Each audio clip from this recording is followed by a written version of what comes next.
What I'm doing here is I'm using my 3/8 impact stubby. See if I can lift up this car. See how this goes.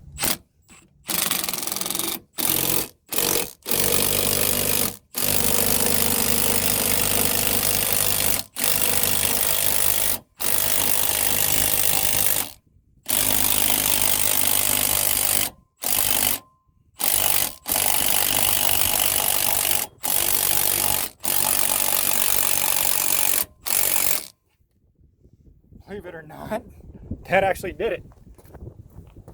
That tire clearance there. Pretty incredible. I'm impressed.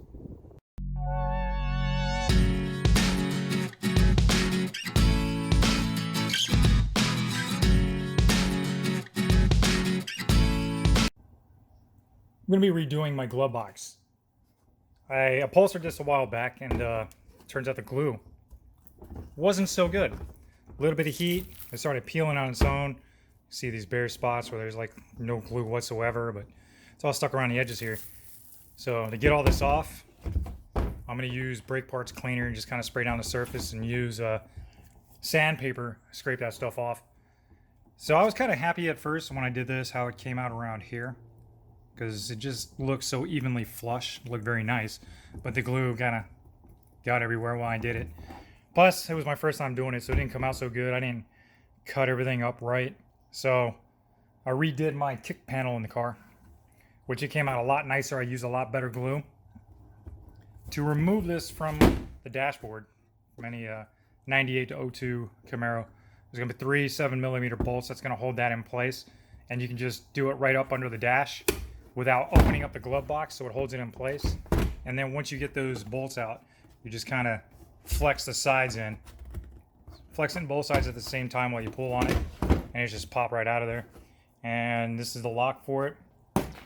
You got 2 7mm bolts there and a retainer clip that holds that whole assembly in.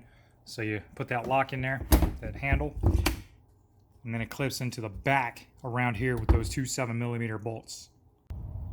Couldn't find my sandpaper, so I'm using a green scrubby pad thingy. Got from the dollar store. It's all good. It's $1. Who cares? $2 brake parts cleaner from Walmart.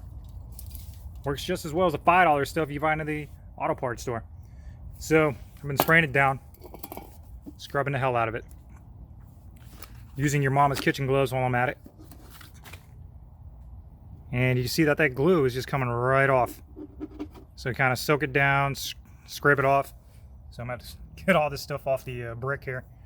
But it's all right. Get that surface nice and clean.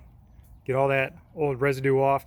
But if you're upholstering it for the first time, you do want to get some sandpaper and just kind of go over it roughly to get a kind of a tough surface on it. Super long videos like that. It's nice. Not I. So the glue that I used last time, I don't even remember what kind of glue it was. This time, I'm going with Wellwood Contact Cement. This is about a little under $7 for this bottle. Got it at, was it Lowe's? And also at Lowe's, I went and picked up some cheap 98-cent brushes.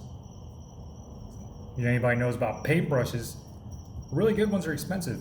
And this is not a job that I felt the need to spend $6, $7 on a paintbrush just to do this, because you end up throwing it away because glue will stick to it, and it's pretty much just going to be a throwaway brush. So this is it. Let's get to it. I'm going to start with the vinyl wrap. So I'm going with red. Turn this over. I'm going to find a good place to kind of shape this down. So we're only going to go with just pretty much the surface area that we're seeing here.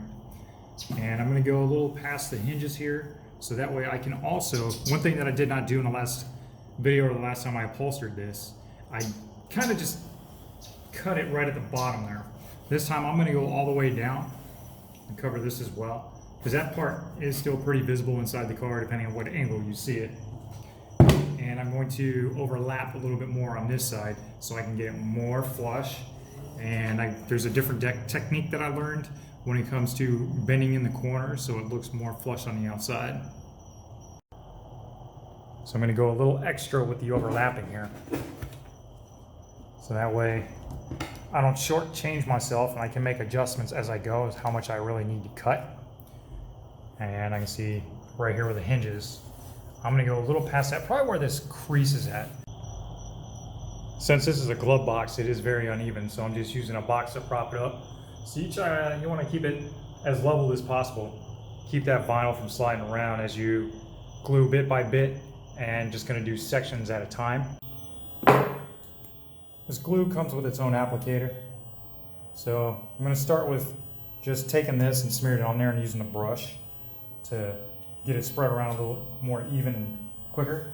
So do what you can. Get this lined up as best as you possibly can for the amount of material that you've cut. And you're just going to start little sections. So that way you don't get too far ahead of yourself by gluing the whole thing at once and then possibly making mistakes.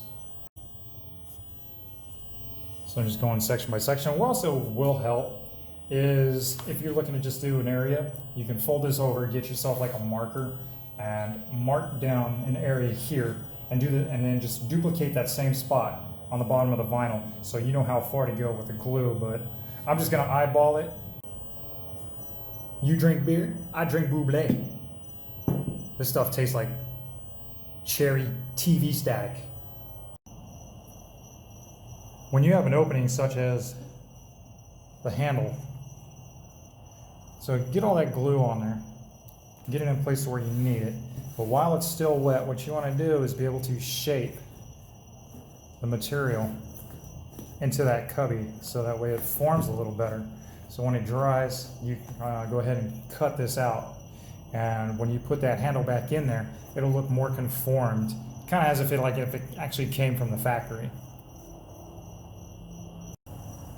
Also, what I'm doing here, just a little tip, using the end of the paintbrush and just kind of pushing on the areas down these little crevices. All right, upholstering is not exactly an easy thing to do. It is very time consuming. So there's little crevices all around this glove box here on the inside. So what I've been doing is overlapping it and then kind of tucking it in to those crevices. And when it comes to the corners, those are the worst parts to try to get flush.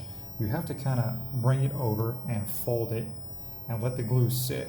So I got these little folds here, and as the glue sits and the material, vinyl, leather, whatever you're working with, becomes easier to conform, the more you can go ahead and just keep packing it in there as that glue starts to dry. It's taken a while because I live in Florida and it is humid here. And the reason why I'm not doing this inside the house, because this stuff will fumigate you inside your own house. Like you're using that in a small room, it will get you. So just constantly working on the corners. So and on the front side, try to get that nice and flush as possible.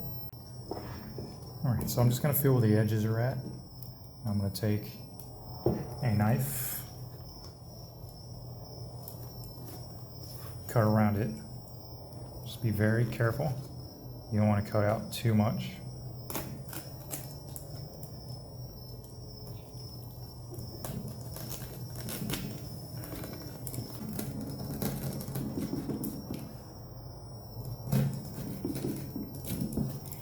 And that looks pretty good as long as they have the majority of the edge here. So I'm going to go ahead and put this in. All right, check that out. So it looks nice, flush. You can barely tell that was done by your average Joe. I kind of recommend doing this while the glue is still a little bit tacky and it's not exactly set, so that way it will conform off that shape a lot better. A few things that sucks about doing this is while the glue is drying, you need to hold a few of these corner areas in place until that glue is just totally set. Otherwise it'll keep pulling back. Do not skip out on the glue when it comes to the corners or pretty much anywhere. So if you need to buy a couple bottles, go ahead and do it. Do not go cheap on the glue. Here's the finished product. I think it came out really well. All the corners look very nice. Nothing's bulging out. And the trick to do that, you see it's all kind of folded up here on the ends. So you're just gonna have to work it. Like I said, don't skimp out on the glue. Just gonna have to pull it over, work it, fold it up, and then you can cut the folds as they bump up. Just cut them, kind of make it flush, push it back down. So I'm gonna tweak these a little bit more on this side here. And this side came out like that. So on the corners, it is gonna look a little rough on the inside. The thing is, you wanna leave quite a bit of slack to where you can fold it over and it will be hidden. I'm gonna let this sit overnight in the house before reinstalling it. So that way it'll set better due to all the humidity here in Florida. And that's it. Good morning. Look at this. This is exactly why I left the glove box in the house. It's February and this car is just covered in moisture. It's just too humid here. Alright, so make sure this hinge here is in the up position. And remember, you're gonna have to poke a hole right here in the vinyl or leather, whichever you use. You're gonna put this back into place. And we're gonna make sure that it locks into place using the latch. And then we're going to just install 3 7mm bolts up into this rail here. Okay, she's in and she's looking really good this time. A lot better than what it was before, because you see a bunch of jagged edges because I didn't leave enough slack to go around. That's how it looks on the edges there, but I'm gonna still go ahead and clean that up with some rubbing alcohol. Got the kicker panel done, as well as that glove box now. Just a little view from the back seat.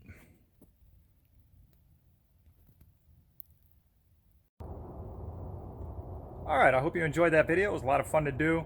The end result, I think, came out great, so it was definitely worth the time. It did take a couple hours. It's mostly the glue that will consume your time, just waiting for it to set, just enough to where it won't come undone, enough to where you can still work on it. So just be real particular with those edges, put some time into it, making sure that everything comes out. It'll work out nice for you. Just put that ingenuity into it, and that's it. So thank you for watching. This is Chemical Spore, out.